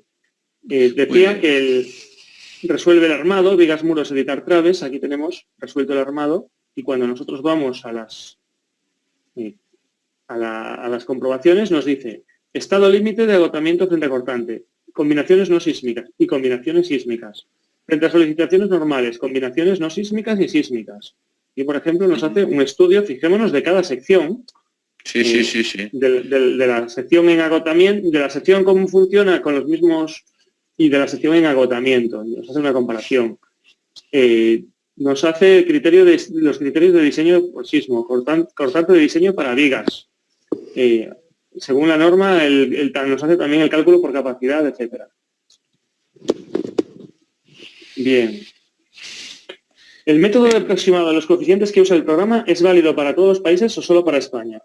Aquí hay un punto muy delicado. El programa no utiliza el método de los coeficientes. Eso es solo para calcular a mano. Claro. Es que el programa lo hace de manera automática teniendo en cuenta la rigidez de las barras y entonces el reparto él ya lo hace en función de las dimensiones que tengan las vigas y las columnas y por tanto esto lo hace sin tener en cuenta los coeficientes. Lo que pasa es que si el cálculo está bien hecho podemos comprobar que el cálculo con ordenador y el cálculo con el método de los coeficientes para edificios de 10 alturas, vamos a poner por caso, sin sismo y con un viento estándar, pues es que coinciden, vamos, al 99%. Y luego, si es válido o no para España ya no está recogido en la normativa, estaba recogido con ciertas condiciones para la H91. No hemos mencionado una cosa importante. Esto funciona con pórticos regulares. Claro. Cuando empezamos a tener cosas raras, no. Si nosotros, en vez de tener todos los pilares a la misma distancia, lo que tenemos es... Estoy compartiendo mi pantalla, Carla, ¿sí, no? Sí, perfectamente. Tenemos estas dos columnas juntas, que están muy separadas. Pues aquí al final va a pasar esto, va a haber un momento muy grande aquí y posiblemente estas se enteren en un momento. Pero, y así un montón de cosas. Mientras el CIPECAT no ha trabajado en 3 dimensiones, que es relativamente reciente, nosotros habíamos calculado todos los edificios con pórticos virtuales, es decir, haciéndolo con planos. Y vamos, que yo no recuerde, en los últimos 20 años no se nos ha caído nada, pero igual no me he enterado yo, ¿eh? Pero bueno, realmente cuando teníais una cosa como esta no le poníais los coeficientes. No, evidente, pero ya te pasabas un pórtico que para eso lo tenías. Es que no teníamos ni el de armado, te pasabas un pórtico que con un programa de matriz de rigidez sencillo. Ah, claro, y si no, pues está el mítico Cross. Hombre. Tenía esta hoja aquí preparada por si había que sacarla. Esto es una comparación. Aquel pórtico que hicimos al principio, de pórtico con rigideces iguales en vigas y pilares, o con pilares más rígidos o con vigas más rígidas, pues se puede hacer por Cross. Pero ya veis, fijaros, cada una de estas 3 imágenes es un pórtico de un vano y una altura. Fijaros cuántas operaciones, a lo mejor podríamos hacer alguna iteración menos. En cuanto sube el número de iteraciones, esto se multiplica. Entonces, claro, este inocente, no sé exactamente si está en el sitio, cualquier inocente cualquier inocente pórtico se transforma en algo terrorífico por cross. Sobre todo si no tenemos una Excel. Esto que acabo de decir que hago aquí queda muy bonito, pero es trampa. O sea, esto es muy fácil de hacer, o sea, bastante complicado de programar, ahora es muy fácil calcular, pero hace 40 años no había Excel. Y en la época de que Cross inventó el método, en 1930, pues menos aún. No había ni calculadoras. Bien, nos queda muy poquito ya, muy poquitas preguntas. Al cálculo está hecho por el método del portal, no faltaría añadirle los valores producidos por las cargas gravitacionales al programa, ya que este método no las considera. Efectivamente, al método del portal después tendríamos que superponerlo con las cargas gravitatorias. El programa lo que nos hace es calcularlo todo. Esto es CIPECAD, no es CIPE 3D. En CIPECAD podemos consultar las envolventes en columnas. Los esfuerzos los podemos consultar para cada hipótesis. Aquí nos va a decir cuál es el momento para peso propio, para cargas muertas, para carga viva. Y lo podemos ir viendo para cada valor, para sismo X o para sismo Y. Para sismo Y aquí no actúa. En sismo X pues vemos que llega hasta 23, por ejemplo. Para peso propio pues llega a 4,25 en otra dirección. Si esta es una aplicación muy buena, ¿eh? Esto que acabas de enseñar es una aplicación muy buena para poder diseñar bien, ¿eh? Sí, es muy importante consultar los esfuerzos. Claro, lo que vimos antes, las capturas, la mayoría eran de CIPE 3D, porque para hacer un portiquito 2D es más cómodo, pero para hacer edificios evidentemente es más cómodo esto. Y aquí tenemos las comprobaciones, los esfuerzos pésimos, axil, momentos en cada dirección y cortantes, los de referencia, que es la aplicación de la esbeltez a estos momentos, entonces puede salir un poco mayor.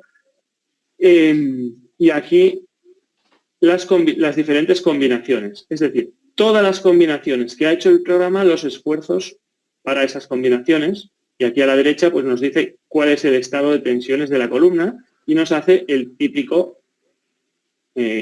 diagrama de interacción sí, tridimensional, en este caso. Fijémonos que estamos hablando de una columna totalmente en flexión esviada.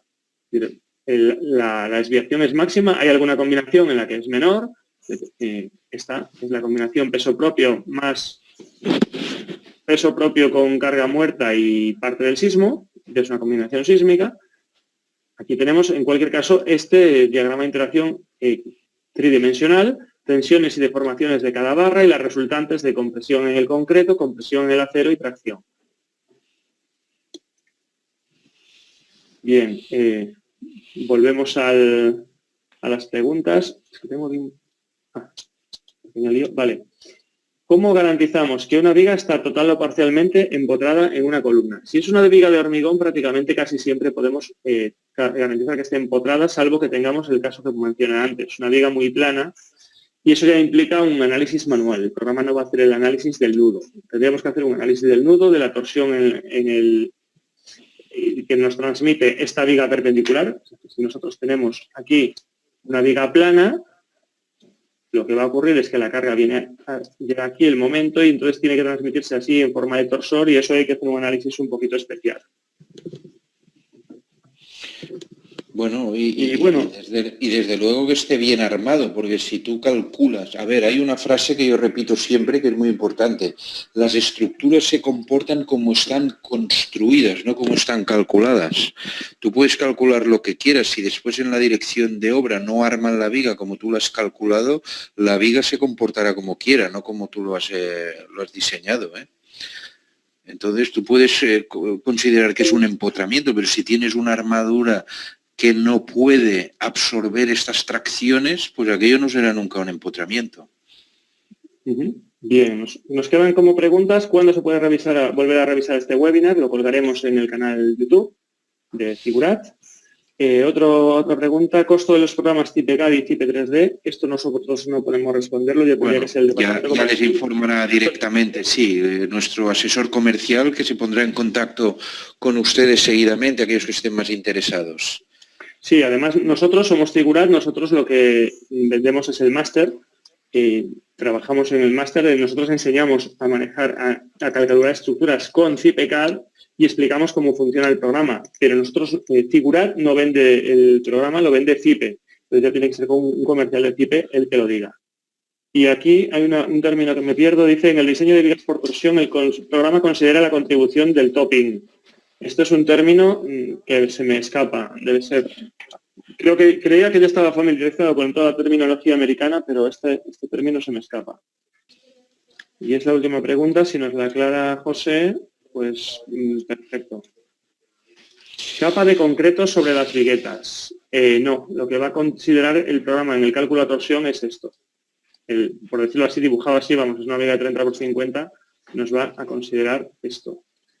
Nosotros podemos hacer una cosa, es que al definir las vigas, al editarlas aquí, vigas editar, perdón, lo di mal. Aquí podemos decirle que en vez de ser una viga rectangular, que es lo que le estamos diciendo, que coja parte de la losa. Esto sí se lo podemos decir.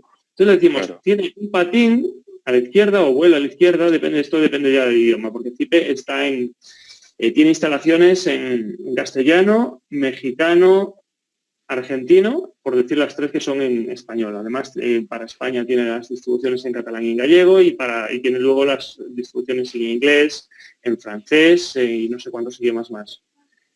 Pero bueno, en ninguno se entiende, o sea que es igual lo que ponga, ¿no? Le podamos a poner, o sea, yo entiendo que el topping es la capa de compresión, ¿eh? Vale, bueno, un sitio me dice en capa de concreto sobre las viguetas, el topping es el recubrimiento. Bueno, siempre puede coger esta parte de la losa, y lo vemos. Hay diferentes tipos de solución en viga en T. Sí, claro, es mucho más favorable la viga en T. Claro, si no va a considerar solo la sección. La sección neta rectangular, claro. Y es de todos modos, tenemos una cosa. En la mayoría de las estructuras relativamente poco. Me explico. Cuando al final casi siempre es tensión de compatibilidad y no suele ser crítica. Pero bueno, eso ya son detalles que veríamos en otro momento. Ahora, creo que ahora no vamos a entrar ya más por las ramas, vamos a ir dando por concluido el... Pues yo, si te parece, me despido ya de todos vosotros. Te agradezco las explicaciones y también la presentación y además el interés que ha habido en esta presentación, y que sepan que tendremos también nuestro blog y nuestra web abierta para quien quiera ahondar más en alguna pregunta y que haya quedado en el tintero, pues que a partir de mañana estaremos a su disposición, por lo cual yo aprovecho la ocasión para agradecerles la asistencia y despedirme yo en este caso hasta... Así que muy buenas noches desde Barcelona y saludos para todos los colaboradores y oyentes que han tenido la amabilidad de escucharnos. Muy bien, Carlas, gracias por la charla. Y bueno, no sé si nos queda algo, dejo el paso a... No sé si Nuri quiere comentar algo. Sí. Bueno, simplemente darle las gracias a todas las personas que estuvieron durante la sesión presentes, interviniendo, escuchando, haciendo las preguntas, que sepan que este seminario también se va a colgar en unos días en nuestro canal de YouTube. Si se meten en YouTube y buscan Figurat, ahí estará nuestro canal donde podrán suscribirse y tendrán como este y muchos más seminarios que hemos hecho.